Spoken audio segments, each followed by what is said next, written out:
Welcome to Mock the Mock, where I take a look at someone else's mock draft and I mock it, giving you my views, thoughts, and opinions. Got a great one for you today. We're going to be taking a look at one of the GOATs, Mel Kiper Jr. He's got a new mock draft, so buckle up. I imagine we might be in store for a bumpy ride, so let's go ahead and get into this sucker. At pick one, we got the Tennessee Titans going with Abdul Carter, edge out of Penn State, or if you're Mel Kiper, outside linebacker, because his rankings are still kind of wonky like that. But Tennessee, it's going to be fascinating. I think they're either not picking here or taking a quarterback. That's kind of where I'm at on it. And Cam Ward is still like the betting odds favorite to go first overall. I even think that the Titans GM today kind of hit on a few things, because right now Combine is about to begin. They had some of the GMs, some of the coaches doing some interviews there, and he kind of goes into like, oh yeah, I wouldn't mind trading. I'm open to trading out. I'm hearing, listening to all offers. But he also brought in, it's like, yeah, I kind of want to solidify our quarterback position. So it's like, okay, quarterback, trade down. Then you go back to like, oh, if there's a generational prospect, we're not going to pass on that sucker. I think they're just trying to blow some hot air into any trade value they can get at one.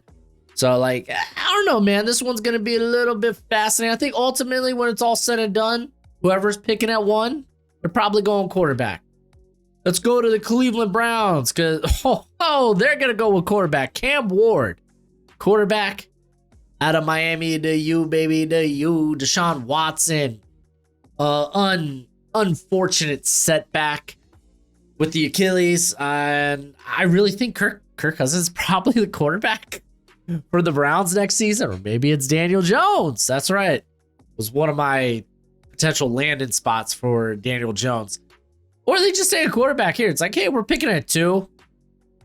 I mean, are we the Jaguars? Are we just going to constantly be picking in the top 5 for a few years now? Hopefully not. We still got a lot of talent on the team. Let's just go ahead and take our franchise guy. If we get our first pick at the quarterback on the board, just go ahead, do it, and hopefully play better. But I don't mind the Browns going quarterback. Like, you get cheaper at the position. I think they can move off of Watson's contract after next year. You had Barry come out like, hey, I don't want to trade Myles Garrett. Maybe that's another him trying to blow up the price of it. Like, hey, I don't want to trade him. I won't trade him. But if there's a really good offer out there, maybe I'll think about it. So yeah, this is gonna be fascinating, man. The Combine, it's not just the workouts, but it's the rumors that come out. Because I mean, this is where NFL teams talk to one another. And we see some of the very trades that happen early on in free agency. Sometimes even goes back into the draft where it's like, oh, I remember this GM or this team. They didn't mind trading back, so let's try to offer them something to move up. So stuff like that. I don't know. Very fascinating. But let me give a quick shout out to today's sponsor, Underdog Fantasy. If you don't know, now you know when you sign up and download the app with Broshmo. That's right, Bromo code Broshmo. Then they will match your first deposit. It is a great place to play weekly best ball right now. You could go on there and draft rookies. I mean, granted, you don't know where they're going yet, but you can do it. You can do it. I would wait. But they don't just do football. They got all kinds of sports, whether it be the NBA, MLB, even e-game. And I always bring that up because it just shocks me that they have that. But remember, if you sign up, use promo code Broshmo and they will match your first deposit. But as always, play responsibly, play within your means. Pick 3, New York Giants go with Travis Hunter, wide receiver / corner out of Colorado. So let's actually read this one. Let's start with the QB question, since I'm sure Giants fans would raise eyebrows. Well, I mean, I'm raising an eyebrow right now. For them passing on Sanders. First, there are mixed feelings on him around the league. He isn't seen as a surefire top 5 pick. front office and coaching staff have to win right now so they can be in the market for a la Matthew Stafford, maybe signing a Sam Darnold. Sam Darnold returning to New York, just not the Jets. Oh, fascinating. I can see this happening. I mean, at some point, the Giants have, and I mean have to get their franchise quarterback. I think you could still go out and get an option, a bridge option at quarterback, and then draft quarterback here. But if you don't want to pass on a player you simply have higher on your board, I feel you, dude. Travis Hunter, right now the corner, outside of Andrew Phillips, the corner position's a problem for the Giants, so it makes sense to me. The New England Patriots go with Will Campbell, offensive tackle at LSU. This week we will see what his arm length is. I think that we won't find out till Sunday. I think that's when the offensive line tests out at the combine. But I know Patriots fans, a lot of them are like, we're not drafting a guard. And it's like, yeah, if Will Campbell's going here, he's not going to be a guard. He's going to be a tackle. So when you say, we're not drafting a guard at pick 4, it's like, yeah, they drafted Will Campbell, offensive tackle at LSU. I know some people will be like, well, if it's like sub 30, 33 length arms, and he's probably a no-go. And it's, yes, probably, likely. I mean, he's going to be, I figure, a really good offensive lineman in general, but I'm just saying there's some outliers out there. There's some outliers that have made it work with sub 33-inch arms. I wouldn't want to be in this position. Patriots, just address offensive line and free agency. Just take whoever's top player on your board. And if it indeed is Will Campbell, well, I guess you could do it without really any worries. I'm kind of curious how high the NFL has him. Like, do they view him as a top 5 pick? Kind of curious. I mean, dude, Quentin Nelson, he went like pick 4, right? Or pick 5, something like that. I think somewhere around there, but Jacksonville Jaguars, they're going to go with Mason Graham, defensive tackle out of Michigan, almost said out of Jacksonville. This seems to be the most popular pick for the Jags. I mean, I love me Will Johnson. I understand the questions with Will Johnson, so Graham being a more popular pick than him, I get it. I understand. I mean, in my opinion, these are two guys that are like top 3, top 4, top 5 for me. I'm not mad at it either way. Graham would be nice though on that defensive line. Let's move on to the Las Vegas Raiders. As Ashton Jeanty, running back out of Boise State, he's going to the Raiders. He's going to Vegas, baby. Apparently, this is what Alex from Hail Mary Sports told me, that he's not going to test out at the combine, which makes me sad. But again, if he does test out, I didn't say that. You could point your fingers elsewhere. Went ahead, threw my good buddy Alex under the bus. I get it's not a sexy pick for the Raiders, and I mean Shedeur is still on the board here. Why not take a shot on Shedeur? Like, what you got going on at quarterback? I mean, granted, that question could be answered in like 2 weeks' time, but as it stands now, it's just the better value is swinging on quarterback. It just is. And I love Jeanty. I think Jeanty goes in the top 12. Pick 7, the New York Jets take Shedeur Sanders. Listen. If you're taking him at 7, you probably should have took him at 6. That's all I'm saying. If the Jets somehow just sit here and Shedeur falls into their lap, then I think it might be worth the swing. Then again, you're Aaron Glenn. You just got hired here. You will have some time. If you don't want to go out and draft a quarterback in a class you don't love, you don't have to. You don't. So we could see a slide for Shedeur Sanders or Cam Ward. I think that's legit. I really, really do. But Jets get their franchise quarterback. We got the Carolina Panthers. Pick 8, they go with Jalen Walker. He lists him as a linebacker here. I think he probably ends up on the edge, but I get it. Some people see it differently. They think he could be a better off-ball linebacker than an actual edge player. He just gives you a blitz and upside. I think it could really go either way. But a lot of people do have Jalen Walker in the top 10. I like him better, maybe middle of the first round. It's kind of where I'm at with it. But I think if you're Carolina, you take defense in general. Just is that a good defensive player? Yeah, you're coming with us. You like the NFL draft. Matter of fact, you love the NFL draft, which means you're going to love my draft guide. If you want to know every player your team drafts or even signs as an undrafted free agent, then this is for you. My draft guide updates every day, and you'll be able to see those updates in real time as I add new evals and player backgrounds. It'll have analytics from this year and last year. It'll have the pro day and combine numbers. It'll even have my notes from the senior and Shrine Bowl. It's a one-time purchase of $30 via PayPal, Venmo, or the Cash App. You can check out the pinned comment or the description if you want to follow those links. And when you do purchase it, please be sure to include your email because it is a Google spreadsheet. So I'm going to require your email. Don't make me hunt it down because I will hunt you down. I will find you and I'll make sure you get your money's worth. Anywho, thanks for supporting the channel. Pick 9 New Orleans Saints. They take Tyler Warren, tight end out of Penn State. What? Oh, man, I get it. Juwan Johnson, he's in free agency. You got Taysom Hill. He's recovering from a torn ACL.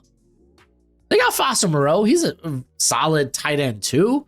In a deep tight end class, deep-ish. I mean, you're not going to get Tyler Warren in the second or third round or that type of player in tight end, but I don't know. For me, you're kind of in a good spot to take a swing either at edge, maybe on the offensive line, or hear me out here, Ted McMillan. That's kind of where I would go, but the rumblings are there, man. We got Tyler Warren going at 9 here to the Saints. In Todd McShay's last mock draft, he had him at 5 to the Jags. The Tyler Warren top 10 hype is here. Speaking of top 10, pick 10. Chicago Bears go with Josh Simmons, tackle at Ohio State. Probably would have been in this range if not, like, he would have been a consensus in this range if not for the knee injury. Sounds like he will be able to have a private workout late in April for teams. He should be good then, but we won't be getting numbers or anything until that. I mean, do you probably move Braxton Jones, trade him? I feel like that's probably the move. Yeah, I feel like you probably will, if you make this pick a tackle, you move Braxton Jones. He's on the final year of his contract. I feel like that's just kind of an obvious thing. Ideally, you probably want to move Braxton Jones before the draft. Yeah, I just think it's more beneficial for whatever team misses out on a tackle in the first wave or two of free agency to pounce on that and see if you can get value for Jones.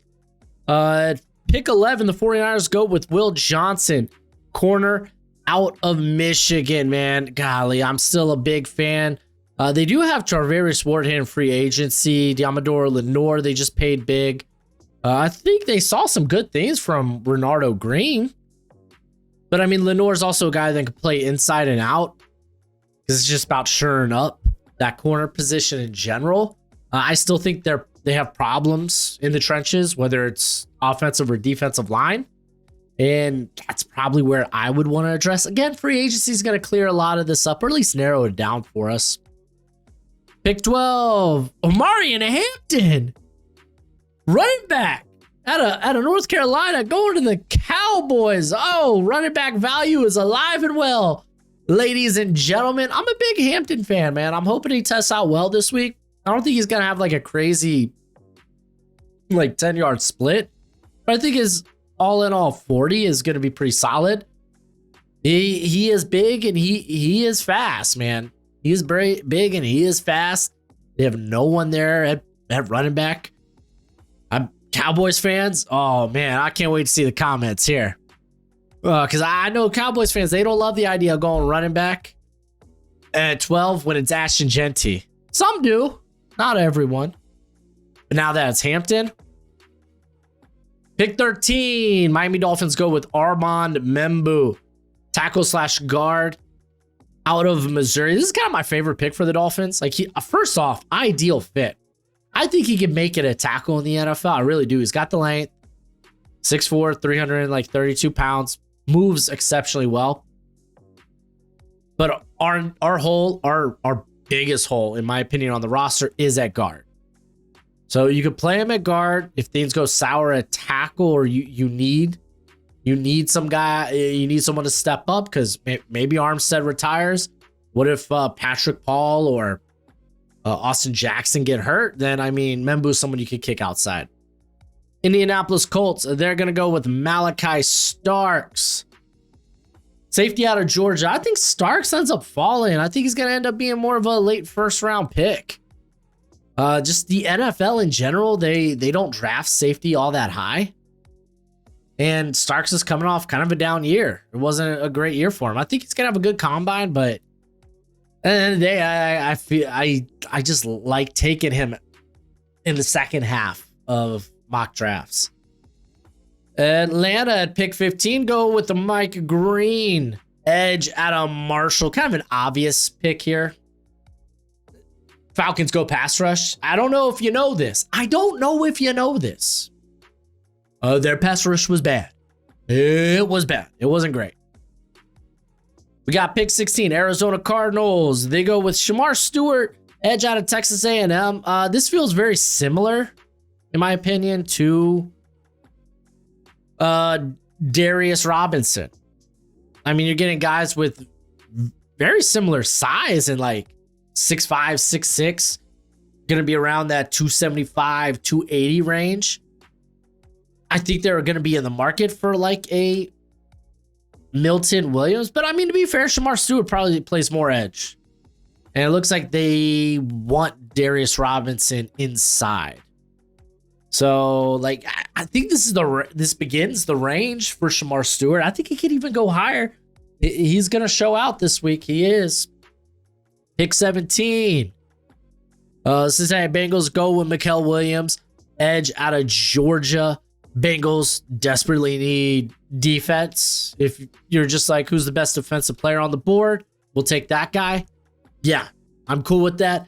Sounds like they're going to figure out something with T. Higgins. Sounds like they want to keep him on the roster. Sounds like they plan on somehow keeping Jamar Chase, T. Higgins, and Trey Hendrickson. That's a lot of money. That's going to be at the expense of your roster unless you draft well. So you got to start drafting well, man. Seattle Seahawks, pick 18. They're going to go with Tyler Booker. We all know, man, the interior offensive line for the Seahawks, it just wasn't great. I know some people were like, well, you know what? Christian Haynes year 2, man. We're hoping to see a come up. We're hoping to see something a little bit better.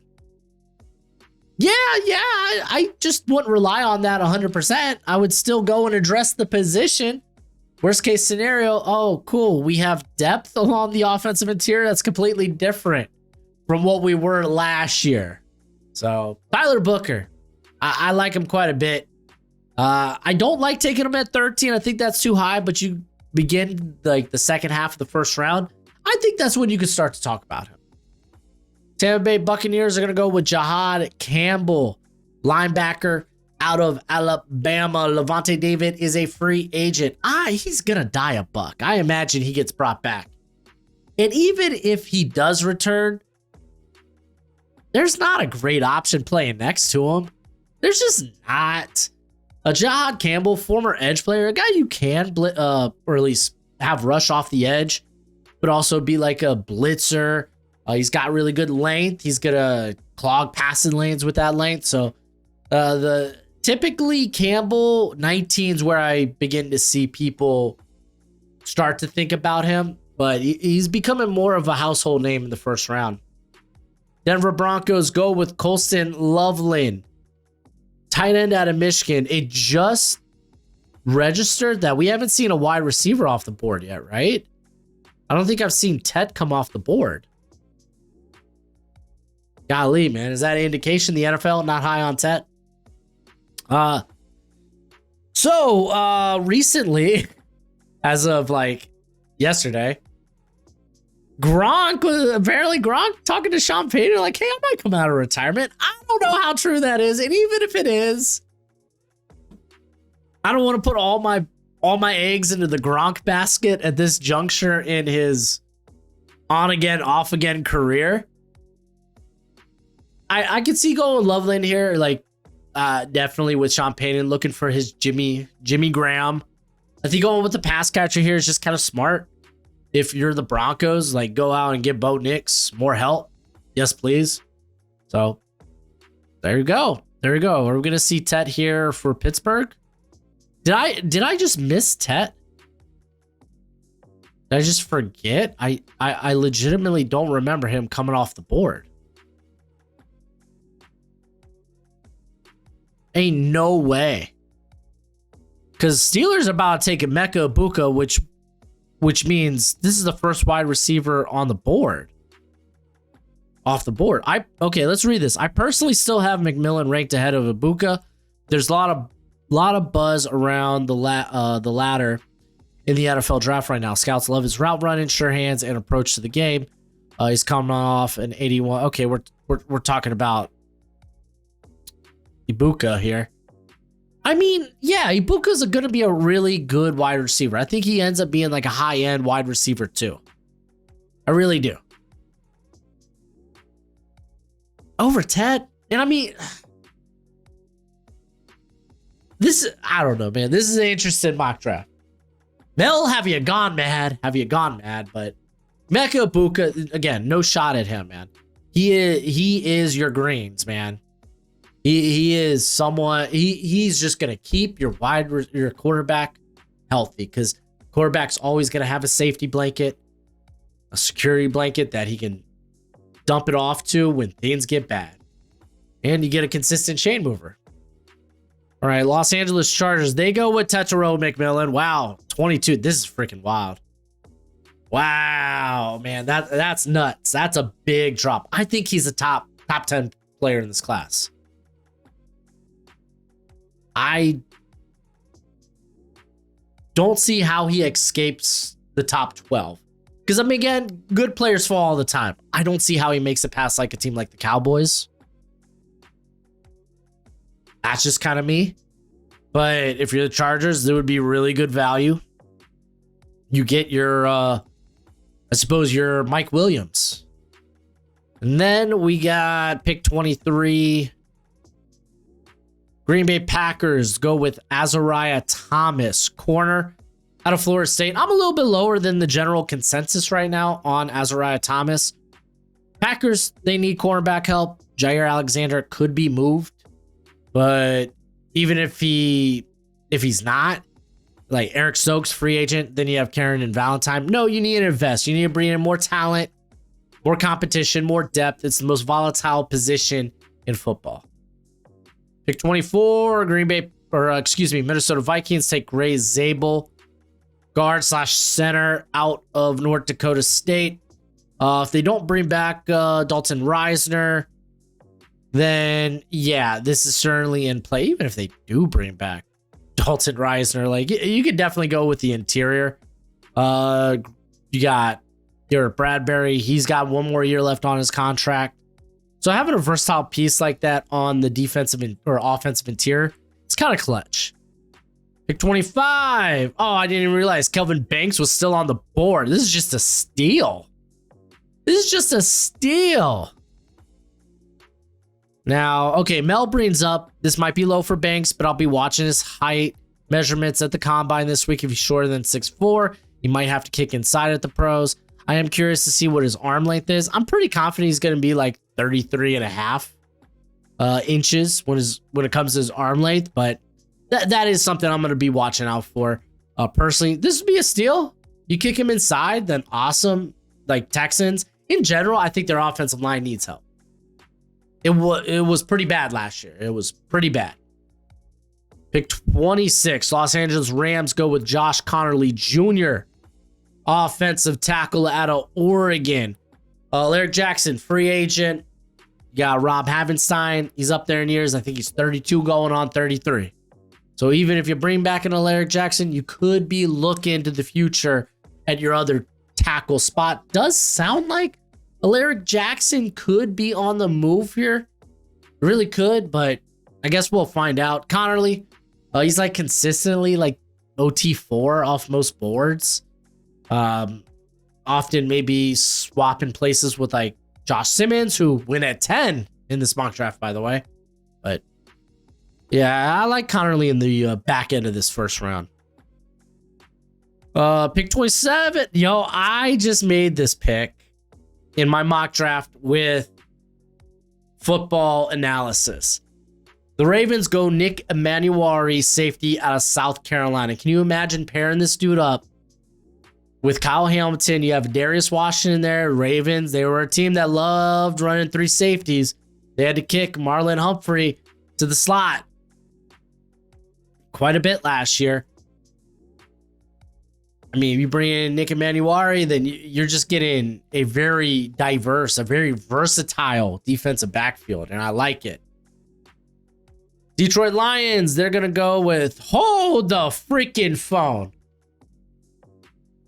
Oluwafemi Oladejo out of UCLA. He's going to have a great combine. I don't know if he moves into the round 1 conversation. Oh, man. Okay. Mel talks about it in this second paragraph here. Oladejo has steadily risen in this class, moving from round 3 to round 2 conversations with a good Senior Bowl week. The jump to round 1 is a bit of a projection. Okay. But Oladejo is getting buzzed right now. I think he could be in range after the combine. Yeah, no, he should test out well. The dude's got like 10% body fat. Utterly insane. Keep in mind, this dude didn't start playing edge again. Like, he played edge and off-ball linebacker in high school. But for the last like the prior 3 seasons in college, both at California and UCLA, he was playing linebacker. And then UCLA, 2 games of the year, like, you know what? Go rush the passer. And he did in a big way. That's a fun name, though. That's fun. Washington Commanders. They're going to go with Maxwell Harrison, corner out of Kentucky. I think Dan Quinn goes a little bit bigger. Like, they have Mike Sainristil still. And even if you want to kick Sainristil still back inside, if that's the case, I think they're probably going to go with a bigger dog. Maxwell Harrison, I think he's sitting around about 5'10", 5'11", but it's like 179. He is a little thin. So I think they might go a little bit bigger. Maybe this is I said Azariah Thomas. Azarie Thomas. This could be a potential landing spot. Benjamin Morrison, everything checks out well. Zade Barron. That's right. I said Zade because that's the pronunciation. Freaking. I was just checking today, the Texas roster page. Because I was actually going through it because I had to do an eval on Hayden Connor, the guard, and I saw Jade Barron, and they had the pronunciation, and it was like Zade. I was like, hey, no way he pronounces that Zade Barron. I didn't listen to it. I just saw the written pronunciation, but we'll see. We'll see. Though corner definitely could be a potential spot there for the Commanders. We got the Buffalo Bills. They go with, Zade Barron himself. Corner out of Texas. He would be their cup of tea. A guy that probably could work inside and out. Could play some off coverage there for the Bills. I mean, could be a good team that's in the market for corner and in the market for defensive line. This probably should be a defensive heavy class. If you're the Bills, who, by the way, just re-signed, just extended Khalil Shakir. Congratulations. But Barron, man, combine week is also important. What's his 40? What's his arm length? Kansas City Chiefs go with Ariante Ursery, tackle out of Minnesota. He's been a guy that's fallen out of the first round. Like a name that I just haven't seen in quite some time. He's more comfortably an early second rounder in a lot of mocks now. I mean, still a top 50 prospect. You're going to love the tools, but there are some question marks, man. There certainly are. Contact balance, just the hand usage. He did show some flexibility to play guard, which, I mean, it's kind of right up Kansas City's alley right now, because you got Trey Smith, who's about to move. Essentially, I don't know, man. Apparently, Chiefs, they're still trying to work something out with them. We'll see, but yeah, there's Ariante Ursary. Welcome back to the first round. And then with the last pick, oh, I didn't even realize Walter Nolan's still on the board. Dude, Kenneth Grant didn't go in this first round? What are we doing, Mel? All right, let's read this for Mel. I went through quite a few names here at the end of round one for the Super Bowl champions. I thought about Darius Alexander, who would be a fun fit. Oh yeah, that's right. Alexander was a former teammate of Quinion Mitchell. That's kind of fun. Let's see here. He says he considered Kenneth Grant. Ultimately, he centered on Walter Nolan, which, yeah, Walter Nolan's kind of my guy. If you didn't know, I have him as like top 15 prospect in this class. I think he goes much higher than this. But yeah, I mean, Philly, you're losing Milton Williams. I imagine if they need to keep somebody, it's going to be Zach Bond. That's the guy they're going to pay. But Walter Nolan, I'm glad you got included here. But that's the mock draft. Okay, we had some fun names in here. We had some kooky picks. But you let me know who you were the most surprised about in this mock draft in the comment section below. But as always, until next time, you be easy, my friends. Later.